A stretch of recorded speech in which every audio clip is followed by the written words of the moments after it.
Assalamu alaikum Facebook қолданушылар. Assalamu alaikum бағбандар жаматы. Саламатсыздарбы? Кутмандуу күнүңүздөр менен бардыңыздарды, туғандарым. Көптөн бери эфирге чыга элек, элдин бардыгы эле суроо берип атат. Абдулла Ташиевич, мына убакыт өтүп кетип атат, көчөттөрдү, жакшы сапаттуу көчөттөрдү заказ бере албай калдык эле, убакыт өтүп кетип атат. Кандай кылабыз деп багы действительно убакыт өтүп кетип атат, амал өтүп кетип атат деп адамдар кабатыр болуп атышат да. Тугандарым, мен эмне дейин, азыр силер шашылып бир көчөт отургузуп алсаңыздар, бир сапатсыз көчөт, онун пайдасы болбойт да. Жөн ол убаракетчилик. Ан деген сапатсыз көчөт менен багбанчылык баштабаңыздар.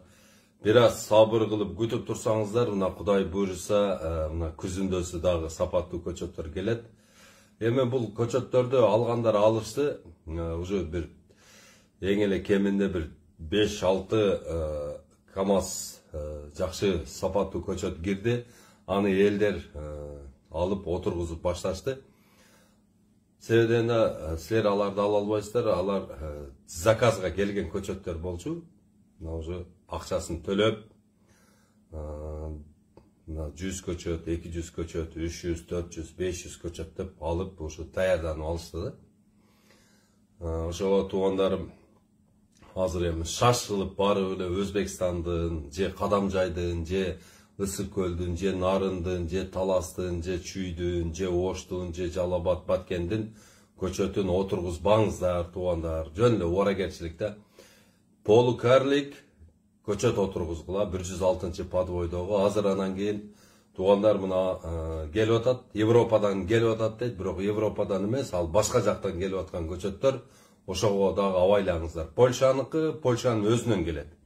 Ал Босния, Герцеговина же Сербиядан келбейт. Польшанын көчөтү Польшанын өзүнөн келет. Мына Польшанын өзүнүн көчөттөрү вне зоны о вирусной безопасности деген сертификаты бар. Ошону менен алыңыздар. Турциянын көчөттөрү дагы өзүнөн келет. Анан Өзбекстандын турецкийси же Казакстандын турецкийси же болбосо мына неменин Баткендин турецкийси болбойт. Бул көчөттөр бардыгы сертификациядан өткөн, сапаттуу жана мына биздин Кыргызстанга мындай түшө турган жакшы көчөттөр да келет. Мына ошолорду алыңыздар, тугандар. Саламатсызбы? Шиповниктин көчөттөрүн кайдан алса болот? Шиповниктин көчөттөрү азыр эң сапаттуу жакшы көчөттөр Европадан келип атат. Польшадан, алар да Польшадан келет. Ошолордон алсаңыз болот. Заранее заказ бериш керек. Менин лентама кирсеңиздер, мына ошолордун телефондорун дайыма мен салып турамын. Мына көчөттү алыңыздар, мындай көчөттөрдү отургузгула деп рекомендация берем да. Эми азыркы ушул тапта бардык элдин бардыгы азыр багбанчылыкка кызыгып, багбанчылыкты жасайм деп аракет кылып аткан маалда, к сожалению, не болду? Биздин көчөт алып келе турган фирмаларыбыз ошол именно Турция менен Польшадан келе турган көчөттөрдү аз алып келип коюшту да. Бизге будан 100 эсе көп керек эле да. 100 эсе көп керек эле. Мына ошон үчүн тугандар шашылбаңыздар, быйыл жерди даярдаңыздар. Анан көчөткө предоплата алынат. Көчөткө заранее акча төлөш керек. Фирмага барып, акчасын төлөп, квитанциясын алып, бар жоон келишимдерди түзүп койсоңуздар, ошон үчүн ошондо көчөтү жок калбайсыздар. Бардыңыздарды ошол сапаттуу көчөт менен багбанчылык баштаган чакырамын. Шашпагыла, тугандар. Азыр шашып башып эле ушул бирдемени отургузбагыла. Мына күзгө чейин күткүлө. Күздө дагы сапаттуу көчөттөр келет. Багбанчылыкты күздө дагы жасса болот. Көчөттү күздө дагы отурса болот.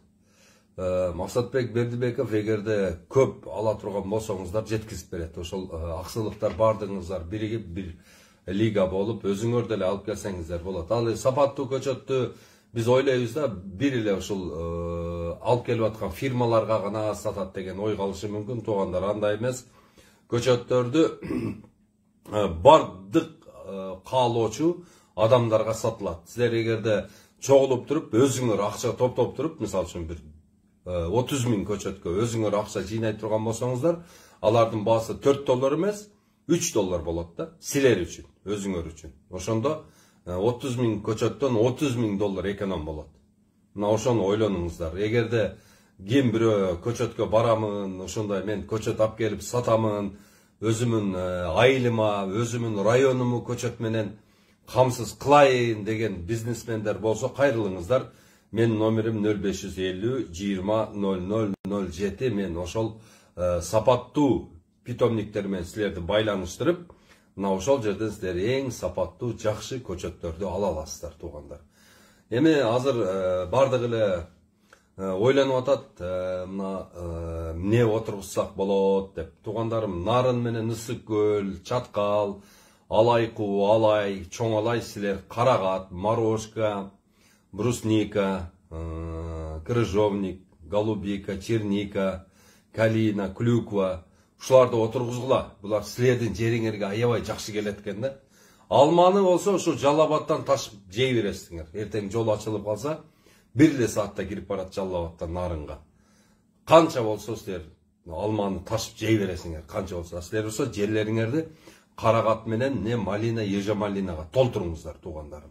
Мына силерге ошол выгодный. Алманын баасы 40 сом болсо, малинанын баасы 100 сом. Мына экономический жагын ойлоп көргүлө, силер 1 килограмм малинага 2,5 килограмм алма сатып алып жейсиздер. Анан кийин силер жакка азыркы полукарлик алмалар болбойт, муздап калат. Ошон үчүн силер бадалдууларга өтүңүздөр. Бардыңыздарды бадалдууларды отургузганды чакырамын. Дагы неме айтып кой турган нерсе, мына лейлектен баштап эмеге чейин жалаң эмелерди отургузгула. Эрте быша турган алма, эрте быша турган өрүк, эрте быша турган килес, эрте быша турган шавдалы, бар жокту эрте бышыш керек. Биздин базарды Тажикстан менен Өзбекстан ээлеп алган, эрте быша турган базарыбызды. Ошон үчүн бардыңыздар, туугандар, эрте кыймылдап, эрте терип, эрте сатып, анан калган малда эс ала турган кылып багбанчылык кылыңыздар. Шашпаңыздар. Багбанчылык кылыш үчүн дароо эле бар жокту 1 гектар отургуза койбоңуздар. Акырын бир 5 сотке жасап туруп, анан ошол жерде бир 2 жыл, 3 жыл опытты алып туруп, анан кийин 1 гектарга чыгыңыздар. Ошондо силер өтө туура поступать этесиздер, туугандарым.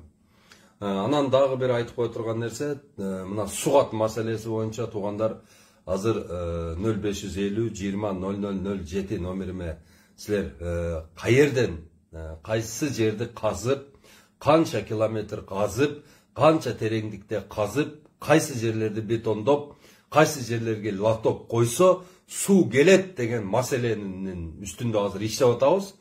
Ушуларды проект кылыш керек болуп атат. Эрте азыр ушуну ойлонуп туруп, суу чыгаруу маселесин биргеликте чечиш керек болуп атат. Ошого туугандар ашар жолу менен Кудай кааласа ошону чечебиз. Эгерде силерде айылыңарда бир 6 километр, балким 10 километр, балким 20, 30, 50 километрден суу алып келүү шарты боло турган болсо, ошол мүмкүнчүлүктөрдү толук пайдаланып, биз ошол жерде эмне сугат кылышыбыз керек. Бардыңыздарды, туугандар, ушул менин номериме, эгерде өзүңөрдө бир проект боло турган болсо, ошол проекттерди салыңыздар. Биргеликте баш орутуп, мен өзүм барам, Кудай кааласа. Алла буйруп насип этсе, ден соолукту берип турса, мен барып, ошол жерде не марафон өткөзөбүз. Биргеликте марафон өткөзүп, мына ошол силердин жериңерге суу алып келебиз. Мына кээ-бирки жерлер бар экен, бир 2 миллион, 3 миллион, 5 миллион акча жумшай турган болсо, 1000 гектар жер сугат болот экен да. 1000 гектар жерге эң эле аздан 1000 көчөттөн отургузганда эмне 1 миллион көчөт отургузулат. 1 миллион көчөт 10 миллион көчөт отургузулат. 10 миллион көчөттөн $10 эле киреше алып турганда ошол жерге $100 миллион ошол айылга киреше кирип турат экен. Мына ушул жөнүндө ойлонуш керек. Азыр туура эми азыр шашылышта азыркы биздин бийлик төбөлөрүбүз дагы, биздин башчыларыбыз дагы азыр адашып, бир ушул кен казуу же дагы бирдеме ушуларга мындай эме болуп калып атышат. Бирок мен айтар элем, туугандар, биздин Кыргызстандын байлыгы бул экология, таза жаратылыш. Биз ушул жаратылышыбызды талкалап ала турган болсок, ушул таза өзөн сууларыбызды булгап ала турган болсок, ушу Кыргызстандын эч бир мамлекетке Кыргызстандын кызыгы калбай калат да. Ошон үчүн биз деген мына ушул өзүбүздү сакташыбыз керек. Өзүбүздүн келечек муундарга жерлерибизди сакташыбыз керек. Ошого мына ушул кен казуу маселеси боюнча буга өтө щепетильный мамиле кылыш керек. Кен бизде казылбаш керек. Кендердин казылыштын бизге кереги жок, туугандарым. Мына өзүңүздөр көрдүңүздөр, чаткалды бузуп 18-17 жашар кызды бузгандай бир зөкүрлөр, бир 10 зөкүр изнасилование кылгандай кылып чаткалды эмне кылышты? Чаткал өрөөнүн бузуп бар жоон талкалап салышты. Пайда болбоду да. Мына ушул кумтөрдү көрдүңүздөр, кандай кылып кумтөрдү деген оюп таштады, оюп жырып таштады да, мындай айткандачы. Бар жоон жыртып таштады. Адан Кыргызга пайда болгон жок. Биз дагы эле ыз ошол эле азыр ошол жаңы ачылып ачабыз деп аткан жаңы ачылган кендер дагы иштей турган болсо бизге такыр пайдасы жок, туугандарым. Биздин негизги байлыгыбыз бул жаратылыш, ресурстарыбыз, ошол сууларыбыз, ошол өзөндөрүбүз, ошол жашыл биздин биосфера. Мына биздин эң чоң байлыгыбыз ушул. Ушуну ойлонушубуз керек, туугандарым. Гүлзина Ногойбаева Карагаттын көчөтүндагы алманыкын, өрүктүкүн бардыгына заказ бересиздер. Мен номерим 0550 20 0007. Заранее 6 ай мурун акчасын төлөп коесуздар. Карагаттын ошол Чорный капитан, ошол Маравелла деген малинанын сортун бардыгын алып келип беребиз, туугандарым. Кудайым буйруп насип этсе, аз убакыт калды. Куда кааласа өзүбүздүн питомник болот, өзүбүздүн питомниктен эң сапаттуу көчөттөрдү аласыздар. Анын үчүн эмне кылыш керек? Анын үчүн болгону эмне? 1000 сом которуп коюш керек. Ошол 1000 сом. 1000 сом акчага ушул силер Кыргызстанды 1000 сом акча менен Кыргызстанды келечекте өзүн көчөт менен камсыз кылуу деген программасына 1000 сом акча кошуп коюшуңар керек. Ошон үчүн туугандар, бардыгыңыздарды 0772 20 0000 деген номерге 1000 сом которуп койсоңуздар, бул KCB банктагы эсепке түшөт дароо. Мына ошол жерде азыр акчалар жыйналып атат. Ушул акча менен куда кааласа биз 5 миллион доллар топтоп туруп, ошол дүйнөдөгү бардык эле ошол Германия, Голландия, ошол эле Испания, Канада, Польшада чыккан эң сапаттуу көчөттөрдү биз дагы өзүбүз жасай алабыз. Алла буйруп насип эте турган болсо, иншалла. Бардыгыңыздарды туугандар, ден соолук каалайм бардыгыңыздарга. Аман болуңуздар. Кайрадан эфирде жолугушканча тынч болуңуздар. Бактабад жөнүндө айтып кетсек, Бактабад бардык областтарда бүттү, бир эле Нарын обласы калды. Куда кааласа Нарын обласында ошо ден соолукту чыңдап алып туруп, 5 апрелден куда кааласа Нарынга, иншалла. Нарында 5 апрелде ушул 1-Кочкордо болот, 6-сы Жумгалда болот, 7-си Нарында, 8-и Ат башыда, 9-у Акталада, 10-у болсо ошол Жалал Абад облусунун казармасына барабыз. Куда кааласа бардыгыңыздарды ушул келген жаз менен куттуктаймын, туугандар. Ушул жаз жарыш, күз күрөш дейт. Биз бардыгыбыз биригип туруп, мына бизде 2 миллион гектар жер бош жатат. Мына ошол 2 миллион гектар жерди биз иштетип туруп, өзүбүздү тамак аш менен камсыздашыбыз керек да. Азыр эми логика каякта? Логика дагы айтып кетейин. Азыр биз өзүбүздү тамак аш менен камсыз кылсак, бизге карздын эмне кереги бар? Адамдын курсагы тойса эле болду да, туруп ашыкча байлыктын эмне кереги бар? Мына байларга айтар элем, байлар, силер ол матрастын астына каткан акчаңарды, bir бардык ушул ар жака бекиткен акчаңарды алып келгиле. Биргелешип мына 2 миллион гектар жерди иштетейли, кыргыздардын бардыгын курсагын тойгозойлу, карыздан кутулайлы, бактылуу жашайлы. Ушуну силер түшүнүшүңөр керек да. Буну түшүнбөйүн силер туугандар бактылуу боло албайсыздар. Бардыгыңыздарды мен неге чакырамын? Ушул багбанчылыкка чакырамын. Кыргызстандын өнүгүү стратегиясы бул багбанчылык. Алла Таала биздин жерди бакка берген. Бак кылуу өтө бакка жакшы түшөт биздин жерибиз. Мына ушудан биз пайдаланышыбыз керек да. Ошон үчүн пайдаланып кетишибиз керек. Миртемиров Тақсыр ноқатты алма жылдан жылға начарлап баратқан себебі селекция жоқ. Егерде жақсы көчөттөрдү селекция кылып чыгарып туруп, биз өзүбүз питомникте чыгарып бере турган болсок, мурдагыдай эле жакшы болуп кетет. Ошол эле. Анан кийин дагы бир жаман жери, экологияны биз өзүбүз бузуп атабыз. Туугандарым, экологияны бузуп атабыз. Мусорду, клеенканы деген иштетип атабыз. Көмүрдү жагып атабыз, өлүлө жагып атабыз. Анан кийин дагы бир жаман жерибиз, туугандарым. Biz mına uşul maldı деген тура эмес багып атабыз. Ушул мына 3 чоң көйгөй бизди экологияны бузуп атат. Ошон үчүн бардыңыздарды туугандар клеенканы азайтышты чакырамын. Клеенка тегиле пластмассаны азайтыш керек. Малды болсо ушул эмеде багыш керек. Анан кийин мына альтернативный мына эмени өтүш керек.